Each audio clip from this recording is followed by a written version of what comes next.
Հետևել Հայելի ակումբի եւ Անժելա Թովմասյան YouTube-յան էջերով իմ հյուրն է Մայր Հայաստան կուսակցության վարչության անդամ Երվան Բոզոյանը։ Բարև ձեզ, պարոն Բոզոյան։ Շնորհակալ եմ հրավերն ընդունելու համար եւ այսպես 1-2 լուր ներկայացնեմ, անցնենք մեր թեմաներին։ Արամուսի Դաշտամիջյան հատվածում հայտնաբերվել են կնոջ եւ տղամարդու մարմիններ։ Ըստ Գագիկ Շամշյանի իրավապահները մի քանի վարկածի ուղղությամբ են աշխատում, այդ թվում հնարավոր է նշված անձինք վրաերթի են ենթարկվել, ինչից հետո վրաերթի ենթարկողը տեսնելով նրանք մահացել են եւ այլն, այսի վարկածներից մեկն է առաջիկայում պարզ կլինի։ Երեք նաեւ այս ինֆորմացիա տարածվեց, որ մեկը մտել է եկեղեցի, որտեղ հոգեհանգստի արարողություն է տեղի ունեցել եւ եկեղեցուն գնդակահարել է ինչ որ մեկին։ Հիշում եք թե ինչ տեղի ունեցավ Փարաքյարում, այդ օրերին ինչ որ տեղի ունեցավ Փարաքյարում Սանկտ Պետերբուրգի հայկական հիպատոսարանում, քանի օրվա մեջ էր 3 օրվա մեջ 4 մահ եւ գնդակահարություններ։ Ինչ է տեղի ունենում եւ ինչի մեջ է երկիրը, սրա մասին խոսեք եւ կուզենայի որ տեսեք մեզ մոտ ինչպես է պարոն Բոզոյան, դեպք լինում է, ողբերգությունը լինում է մեկ կամ երևի աշխարհից բոլոր երկրներում է 1-2 օր խոսում ենք դրա մասին, թեման փակվում է, մարդը կար, մարդը չկա, թեման փակվեց եւ գնաց։ Հիմա օրինակ Փարաքյարի օրինակն էլ եթե Մարիամ հետևում ենք, ասենք այդ ուշադիր եղեք։ Հետևում ենք, տեսնում ենք, որ մարդը կար, մարդը չկա, արդեն իր մասին չենք էլ ուզում, բան չենք էլ խոսում, արդեն չկա այդ բանը, եւ էլ չեմ ասում, որ նույնը նաեւ Բորիսի մահը Սանկտ Պետերբուրգի հյուպատոսարանում, խնդրեմ։ Տեսեք, երբ որ կենտրոնական իշխանության, բարձր եւ այստեղ պարոն։ երբ որ կենտրոնական իշխանությունը բավականին թուլացած վիճակի մեջ է լինում, մեծանում է կրիմինալների վիճակը երկրում։ Այսինքն սա արդյունք է նրան, որ պետական կենտրոնական իշխանությունը բավականին թուլացած վիճակի մեջ է։ Իրենք պատրաստում են ընտրություններին, հերթական ընտրություններին գալիք տարվա հունիսին եւ իրենց ամբողջ ուշադրությունը գտնում է այն բանի մեջ, որ տեղական համակարգում ընդհանրապես իրենց այսպես ասած թիմը կարողանան կոնսոլիդացնել։ Մնացած խնդիրները, տնտեսական խնդիրները, կրիմինալային վիճակը դառել է բացի թող վիճակի մեջ։ Այսինքն միայն կենտրոնացած են ընդդիմությունը ինչ է անում, ինչով է զբաղված, հա, երևի դա է հիմնական իրենց։ Իրենց գլխավոր նպատակը դա է, իրենց գլխավոր կենտրոնական խնդիրը կայանում է այն բանում մեջ, որ պետք է աստղաբաշխական գումարներ է հատկացվել Միացյալ Նահանգների, ԵՄ-ի, արտաքին պարտքի հաշվին, ինչ է հատկացվել ոստիկանությանը, ոստիկանական համակարգին, համալրվել է, չգիտեմ,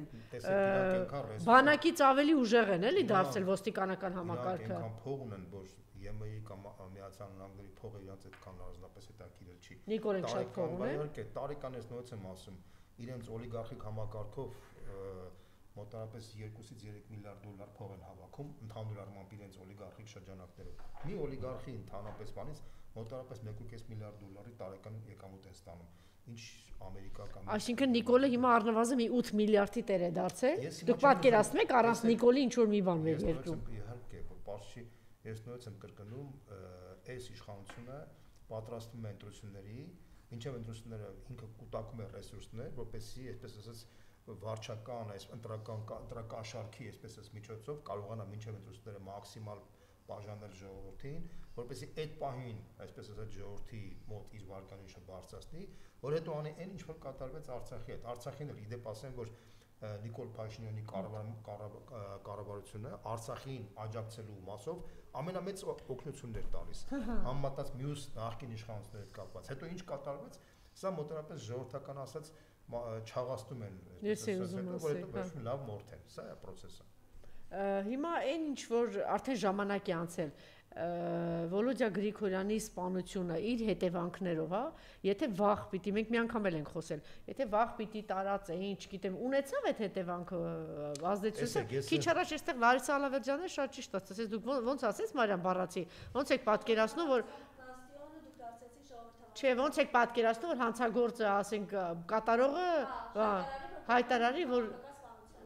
դա գնում եմ քաղաքական սպանության։ Տեսեք, ամբողջ խնդիրը կանում է այն բանի մեջ, որ Վոլոդյա Գրիգորյանի սպանությունը վկայեց այն մասին, որ այնպեսի մթնոլորտ հաձևավորված իրանց մեջ, որ իրանց, այսպես ասած, տեղական շրջանակների ոմանք մտածում են, որ այդ ամենաթողությունը, որ կա, իրենք ամեն ինչի կարող են։ Ժողովրդական խոսքով ասած բեսպրեդել, այո, հա։ Եվ իշխանությունը շահավետ չի, որ այդ մարդկանց սանձեն, որտեղ այդ մարդիկ պետք է լինելու գալիք ընտրությունների ժամանակ։ Դրա համար էլ այս վիճակն է, այսինքն տեղական, բայց ոչ մեծ մասը, մի 10-15%-ն է, որտեղ այդ մնացած 85-90%-ը նույնիսկ տեղական շրջանակ, իրանք շատ լավ հասկանում են, որ այս իշխանությունը ժամանակավոր է, իրանք շատ լավ հասկանում են, որ մեծ ռիսկ կա, որ այս ամբողջովին ընդգրկվեն այս համակարգի մեջ, եւ իրանք ավելի շատ սպասողական վիճակի մեջ են, այդ 10-15%-ի այդ ամենաթողությունն է, այդ զորբայության արդյունքը վկայում է տալիս, որ ինչա կատարվում եւ այդ կրիմինալական վիճակն է, այսպես ասած, բայց մեծ հաշվով ասեմ ձեզ, որ դրանով իրանք չեն կարող վախի մթնոլորտ չստեղծեցին, չի եղել, օրինակ հիմա դուք շատ ակտիվ մասնակցում եք վաղաշաբաթի ընտրություններին։ Տեսեք, ինչի չի լինում, որովհետեւ սովորաբար վախի մթնոլորտը լինում է այն ժամանակ, երբ որ երկրում հաստատված է լինում իրական ավտորիտար ռեժիմ։ Ավտորիտար ռեժիմը չի նշանակում, ավտորիտետ բառից է, երբ որ օրինակ Ֆրանկոյի ռեժիմը վախի մթնոլորտ էր ստացել, Ստալինի ռեժիմը վախի, որտեղ հետքի ղեկավարը ուներ մեծ հեղինակություն, Ֆրանկոն ուներ մեծ հեղինակություն, Ստալինը ուներ մեծ հեղինակություն, այս իշխանությունը չունի այդ հեղինակությունը, դա համար ինքը չի կարող այդ մակարդակի ավտորիտար ռեժիմ հաստատի։ Իր ավտորիտար ռեժիմը ամբողջ ծաղրանք է իրանից ներկայացնում, էլի, ոչ թե իրական ավտորիտար ռեժիմ։ Դրա համար, քանի որ ծաղրանք է, ինչի, որտեղ ինքը նպատակադրել է ոչնչացնել ազգային կոդերը, եկեղեցու դեմ պայքարում, Արարատսարի դեմ պայքարում, եկեղեցական ազգային բոլոր բանի նարատիվների դեմ պայքարում, բնականաբար այդ տիպի իշխանությունը չի կարող ունենալ մեծ հեղինակություն հասարակության մեջ եւ աշխարհում տես բան չի եղել։ Եվ դրա համար ինքը չի կարող հաստատի այնպիսի վախի մթնոլորտ, որի արդյունքում մարդիկ վախենան եւ վախից, այսպես ասած, ակտիվ չզբաղվեն քաղաքականությամբ։ Եթե հետևը պարզ է, մենք այդ ոստիկանությունը բանը իրավական համակարգը իրենք կբացահայտեն կամ իշխանափոխություն կլինի, նոր կբացահայտեն թե սպանությունների հետևում ով էր կանգնած, ինչու էս ամեն ինչը տեղի ունեցավ։ Բայց եթե մեծ հաշվով նայենք, այսինքն այս իրավիճակից օգտվող այն բանդան է, այսպես եթե ասենք, որ գնում է այսպիսի քայլերի։ Այո, այդ խմբական Սա հրանգավորված է, թե ինքնագործունեություն է, ինչ է սա։ Տեսեք, մոտավորապես այսպես ձևակերպեմ։ Օրինակ, ասենք Միացյալ Նահանգներում Քիրքին որ սպանեցին, չէ՞։ Դա խոմ Օբաման եւ Քլինտոնը չէին հրահանգել որ սպանեին։ Դե ասում են Նեթանյահուն էր հրահանգել։ Չէ, Նեթանյահուն դա չկա տես բան։ Չէ, որտեվ ինքը ինչ որ մի փուլից ասել էր, որ Իսրայելի դեմ սկսել է շատ ավելի կատեգորիկ։ Տեսեք, դա մթնոլորտի արդյունքում եղավ։ Այդ երկրի, այսպես ասած, գլոբալիստների մթնոլորտը, որտեղ քարոզում էր ատելություն պահպանողական արժեքների դեմ, որտեղ քարոզում էր Տրամպի դեմ, որ Տրամպը գալիս է հեսա բռնատիրական ռեժիմը հաստատելու, որ բոլոր գեյերին ու լեսբուիներին հեսա վերացնելու են, բան եւ այլն եւ այլն, այդ մթնոլորտը արդեն, որը տիրաժավորվում էր Միացյալ Նահանգների ԶԼՄ-ների կողմից, մթնոլորտը ծնեց հանցագործների։ Հիմա նույն բանը ստեղ է, այս մթնոլորտը, որ ինքը քարոզում է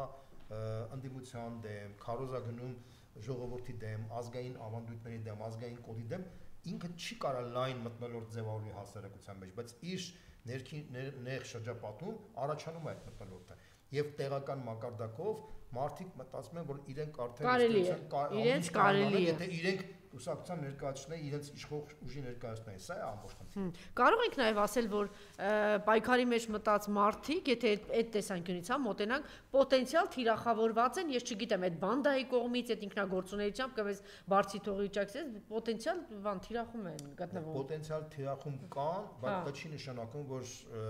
այս իշխանությանը հնարավոր կլինի, որ ինքը կարողանա մասսայական տերոր անել բոլորի դեմ, դա հնարավոր չի։ Ինչու՞, որտեղ չունի այդ ռեսուրսը, չունի այդ ռեսուրսը, բայց դուք ինքներդ ասեցիք, նախկին իշխանությունները այն միլիարդները, որ Նիկոլը եւ իր թիմը ունի, կերազեին, այսպիսի կոռուպցիա թալան։ Ահռելի գումարի է տիրապետում, արևմուտքը թիկունքին կանգնած է, Թուրքիան թիկունքին կանգնած է, ինչու ոչ։ Տեսեք, ինչքան էլ որ Թուրքիան կամ ինչ-որ այլ երկիր կանգնած լինի, այնուամենայնիվ ներքին միջավայրը պետք է ձևավորի այդ հնարավորությունը։ Ներքին միջավայրում այս իշխանությունը չունի այդ ռեսուրսը, որը կկարողանար թույլ կտալ իրան, որպեսզի ինքը մասսայական տերոր իրականացնի։ Դա չի կարող, օբյեկտիվորեն դա հնարավոր չի։ Նախ եւ առաջ արտաքին աշխարհում այդպիսի ռեժիմ հնարավոր չի ձևավորել, հատկապես այս տարածաշրջանում, եւ բացի այդ, այս իշխանությունը չունի այդ ռեժիմը։ 2018 թվականին միգուցե ինքը կարող էր դա անել, բայց հիմա արդեն դա չունի, որովհետեւ փլվել է իր վարկանիշը, իսկ փլված վարկանիշով մարդը չի կարող լուրջ մակարդակի ավտորիտար ռեժիմ հաստատել երկրում։ Շատ լավ, տեսեք ինքը ինչքան որ խոսում է, հիմա մենք մյուս թեմաներին կանցնենք, ինչքան խոսում է անընդհատ ինչ որ բան բարդույթ ունի 3 առհասարակ մեր անկախության տարիների երրորդ հանրապետության հետ կապված ոնց որ բարդույթ ունի, ոնց որ երկրորդ նախագահը ասեց ինքը շատ լավ գիտակցություն, ենթագիտակցության Ֆրոյդի տեսությամբ, հա, մոտեցավ, որ քանի որ ինքը գիտի իր ձեռքը արյան մեջ է, ոչ հանրապետությունը արյան մեջ է, հա, երրորդ հանրապետություն թաթախ է, դրա համար ուզում է ազատել չորրորդ հանրապետություն եւ սրա մասին եմ ուզում դուք խոսել եւ նաեւ ինքը անverջ այսպես ոնց որ թե իրեն չեն հանգստացնում, չի հանգստանում, երբ որ լսում են երեք նախագահները, պարզ է 3 հաղթած, քառօրյա պատերազմում հաղթած, առհասարակ Ռոբերտ Քոչարյանն ինքը հաղթանակի խորհրդանիշ է, հաղթանակը արձանագրած Լևոն Տեր-Պետրոսյանը, դա է խնդիրը, թե իսկապես այս երրորդ հանրապետությունից, ինչպես Ռոբերտ Քոչարյանն ասեց, արյան մեջ է մտցրել Նիկոլը եւ ուզում է ազատագրվել։ Ինչն է։ Ինքը երրորդ հանրապետության մեջ ունի դավաճանի կարգավիճակ։ Այսինքն ինքը մեծ վնաս է հասցրել Հայաստանին։ Ինքը ոչնչացրել է Հայաստանի հայկական երկրորդ հանրապետությունը Արցախը։ Ինքը օբյեկտիվորեն այս միջավայրում, քանի որ խիստ բացասական կերպար է կառվում, ինքը փորձում է, այսպես ասած, նարատիվ փոխել հասարակության մեջ, որ ոչ թե ես եմ մեղավոր, այլ այն Ղարաբաղյան շարժումը, որ ստեղծվեց 88 թվականին, այդ Ղարաբաղյան շարժումն էր մեղավոր, այդ Ղարաբաղյան շարժումները вообще ազգային այդ մտածողությունը, սաղ մտավորականները, բաները, գրողները, դրանք սաղ իրանց սաղ ստեղծել էր խորհրդային միության ժամանակ, ինքը ըստ էության կապ չունի այդ ամեն ինչի մեջ, այդ ամեն ինչը ինքը ծնվել է Ադրբեջանում, կապ չունի, հա։ Ինքը լուսնի վրա է ծնվել, մնացածները սաղ փաստացի մեղավոր են, вообще Հայաստանի Հանրապետությունը, որ հիմնվել է, դա սխալ կոդերի արժեքների վրա է հիմնվել, բայց քանի որ ինքը տեղ, այսպես ասած, պարտանուր է տվել ամեն ինչը, դա համար որպեսզի ինքը կարողանա անձամբ արդարանա ժողովրդի մոտ, ինքը փորձում է այդ նարատիվը փոխի, շատ պարզ է։ Ինքը 2018 թվականին եկավ ինչ էր ասում, կբերեմ խաղաղություն, Արցախը Հայաստանի վերջ, չէ, ասենք, չգիտեմ, օլիգարխների դեմ պայքար, բոլոր հարցերում ինքը տանուլ է տվել, բոլոր հարցերում, այդտեղ հարց չկա, որ չնչին 1-2 խնդիր կա, կարող է ինչ-որ ձևական լուծված կլինի, ասենք, ճանապարհների խնդիր կամ բան, մնացած բոլոր հարցերում ինքը փաստացի պրավալ է տվել, որպեսզի իր պրավալը իր վրա չգա, ինքը պետք է մեղավորներ գտնի այն բանի մեջ, որ այդ նախկին երկիրը սխալ ճանապարհով է զարգացածն է, մենք պետք է նոր ճանապարհ գնանք, այդ նոր ճանապարհն էլ ինքը հրճակում է 4-րդ հանրապետություն, որը պետք է այսպես ասած այդ 4-րդ հանրապետությունն էլ իրան խորհուրդ է տվել այդ հրճակել Էրդողանը,